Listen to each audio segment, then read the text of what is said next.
आंदोलनरत है। मैं जंतर मंतर पे खड़ा हूँ। मेरा सपना था कि आप लोग एक दिन सत्ता में आओ। आप लोग आ गए, लेकिन इसके लिए तो हमने सपना नहीं देखा था। इसके लिए तो हमने अनगिनत झूठे मुकदमे सहन नहीं किए, इसलिए हमने अपनी बर्बादी नहीं सहन की। हम भी पाकिस्तान से आए थे देश विभाजन के समय। मेरे पूर्वजों को 5 किले जमीन मिली थी गुड़गांव में, उन्होंने नहीं ली। उनके सारे भाई गदर में मारे गए थे। मैं नहीं चाहता कि और किसी घर में ऐसा गदर हो। प्लीज आप मेरी भावना समझिए नरेंद्र भाई, आपने कोई बलिदान नहीं दिया देश के लिए, आपके घर से कोई मरा नहीं है। जिनके घरों में लाशें बिछती है ना, वो उस दर्द को जानते हैं। तो इस दर्द को समझिए नरेंद्र बाबू, इसमें आपका, मेरा, समाज का, देश का, मानवता का हित निहित है। आप भूल गए अपने धर्म को। राजनीति में शुचिता लाने के लिए मैं यहाँ खड़ा हूँ। मेरे को फेसबुक पे लोग बहुत गालियां देते हैं। सारे साधु लोग मेरे से बहुत लड़ रहे हैं कि तुम देश के गद्दार हो गए हो, मुसलमानों के साथ खड़े हो। मैं आपसे पूछना चाहता हूँ, आप कौन जाति के हो नरेंद्र भाई?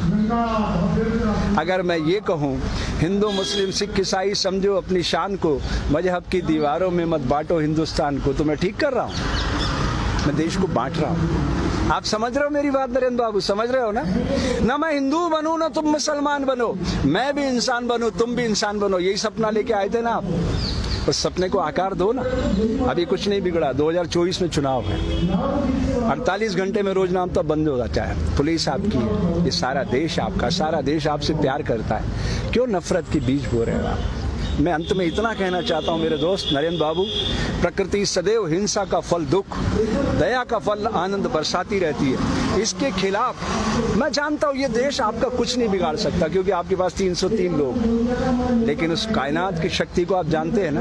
आपको तो अच्छे से पता है अटल जी की मौत कैसे हुई। बोल दूं मीडिया पर, लाल टपकती रही, अंत में 2 दिनों तक आपने एम्स में छुपाए रखा उनकी मौत को, मालूम है ना? ऐसी मौत मरना चाहते हो क्या आप? अरे अच्छे इंसान बन के मरना, दुनिया रोए, हंसते हंसते जाइएगा। कबीरा, जब हम पैदा हुए जग हंसे हम रोए, ऐसी करनी कर चलो हम हंसे जग रोए। ऐसे मरोगे लाल टपकाते टपकाते, आपको अच्छा नहीं लगेगा। ये राम मंदिर का सपने की स्क्रिप्ट किसने लिखी थी? अटल जी ने। उसके निदेशक कौन थे? आडवाणी जी। और आप उसके मार्केटिंग हेड थे, याद है ना? उसी रथ पे खड़े होकर चिल्लाते थे आप। मुझे तो एक एक दृश्य याद है। मुझे वो भी याद है 25 जून 1975 की रात, दरमियानी रात, जब कलेक्टर ने मुझे बुलाया था और आप आदिपुर भाग गए थे। मुझे एक एक दृश्य याद है नरेंद्र बाबू, मैं भूला नहीं हूँ। इसलिए आपको याद दिलाना चाहता हूँ दोस्त, ये समय फिर नहीं आएगा। जिन्हें शक हो वो करे और खुदाओं की तलाश, हम तो इंसान को दुनिया का खुदा कहते हैं। मिटा दे अपनी हस्ती को अगर कुछ मर्तबा चाहे, कि दाना खाक में मिलकर गुले गुलजार होता है। तुम गलत दिशा में जा रहे हो नरेंद्र, कल पछताओगे। आज जहां हम हैं कल कोई और था। ये भी एक दौर है, वो भी एक दौर था। कितने और कितने चलेगा। वो डोवाल कह रहा था, अजीत बाबू, वो क्या नाम है उसका तुम्हारा NSA वाला, क्या कह रहा था वो? इतिहास लिख रहे हो आप, ये और इतिहास शक्ति से लिखा जाता है। आप भूल रहे हो नरेंद्र बाबू।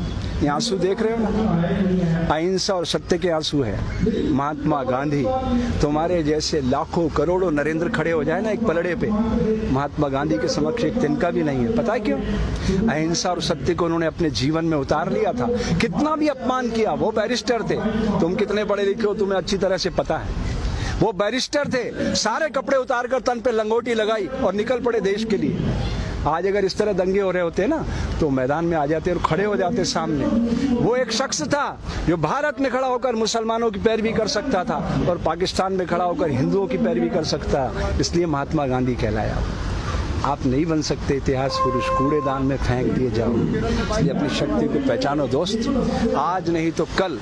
इस समय आपका इंतजार कर रहा है, अभी भी आत्मावलोकन का समय है। जय हिंद, जय भारत।